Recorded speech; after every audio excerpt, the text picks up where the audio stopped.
Conflict is inevitable in life. We all have people we may not get along with or see eye to eye.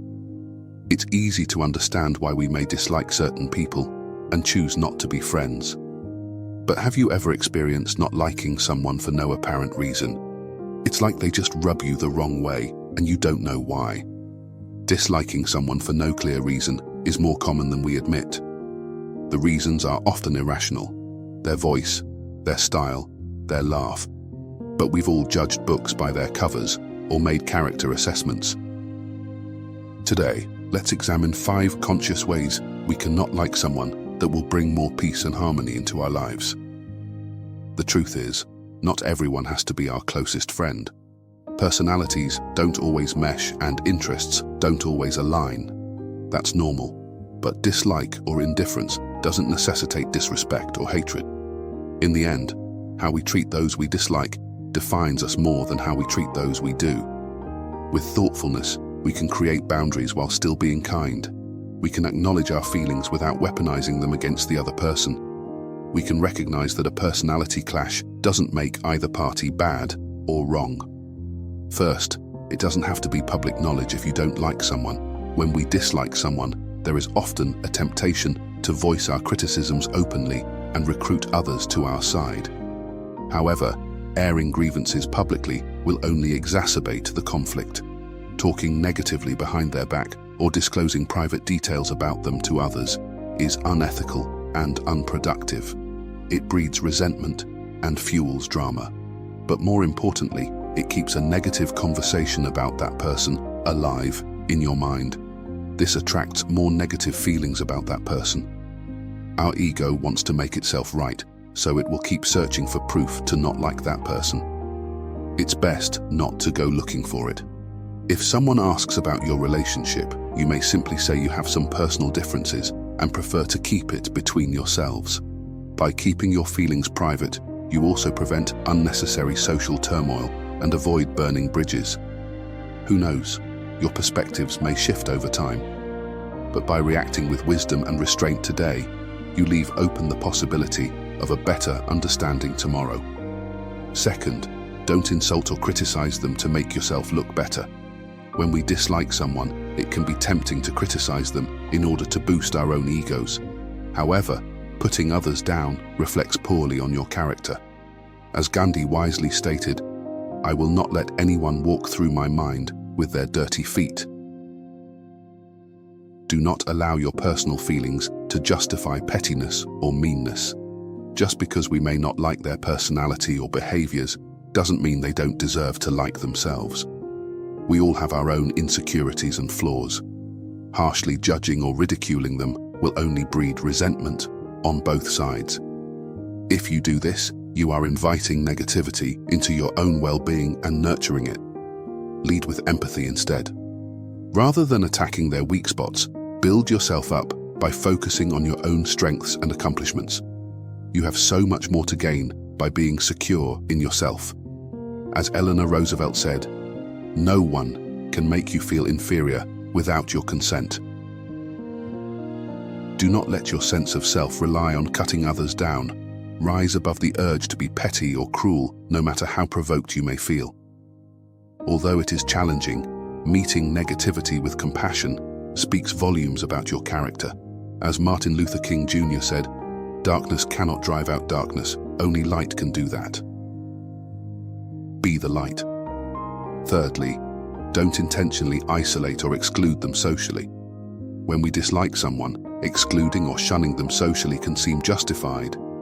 However, we must rise above the urge for pettiness. When we cultivate compassion within ourselves, we bring more light into our own awareness. We attract more compassion from others.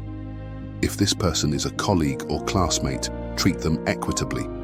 Include them in work activities, conversations, and decisions. Even socially, avoid outright rejecting or alienating them. Remain civil and polite, even if you keep your distance. Intentionally isolating someone is using exclusion as a weapon. We have all felt the pain of rejection at times. Inflicting it on someone else is unnecessary harm. By avoiding outright meanness and isolation, you raise your vibration.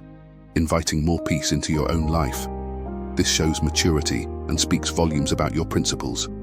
It also keeps communication open, allowing for future improvement. Rise above pettiness and lead with compassion.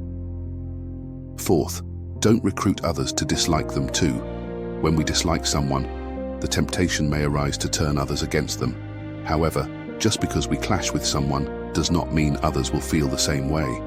Personality differences are inevitable. No two people are the same. While venting may provide momentary satisfaction, rallying others against the person will only amplify negativity. Be cautious of confirmation bias, where we selectively interpret things to reinforce our existing opinion. Perceptions vary. As the saying goes, what you say about others says more about you than it does about them. Before speaking critically, pause and consider your motives. Is it to soothe your own ego or punish the other person? If so, remain silent. Own your feelings as your own subjective experience, not absolute truth. As Carl Jung stated, everything that irritates us about others can lead us to an understanding of ourselves. Examine your own triggers and biases. Avoid exaggerating flaws or dwelling on negatives just to justify disliking someone. Refrain from trying to persuade others to dislike this person too. People can form their own opinions. Fifth, communicate respectfully to establish boundaries if needed. Strong communication skills are invaluable when establishing boundaries with someone you dislike. If the issue seems surmountable, have an earnest dialogue using non-aggressive communication tactics. Express your grievances using "this is how it feels for me" statements focused on needs, not character attacks. Actively listen to understand their perspective. If differences remain unresolved after sincere efforts, directly but respectfully communicate your need for distance.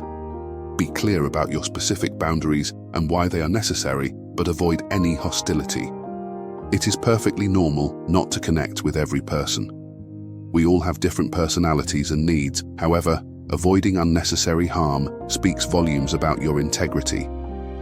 Meet pettiness with patience and kindness with wisdom. Be the leader. Do not wait for the other person to change first.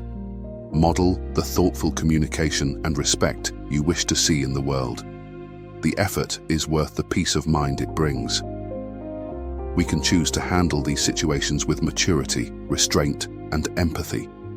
Leading with understanding breeds more understanding. Being considerate, even when we dislike someone, speaks volumes about your character and conflict resolution abilities. How we treat those we don't get along with reveals who we truly are on the inside. When we accept that not liking someone is just a normal occurrence without any judgments or meanings attached, we invite inner peace into our lives.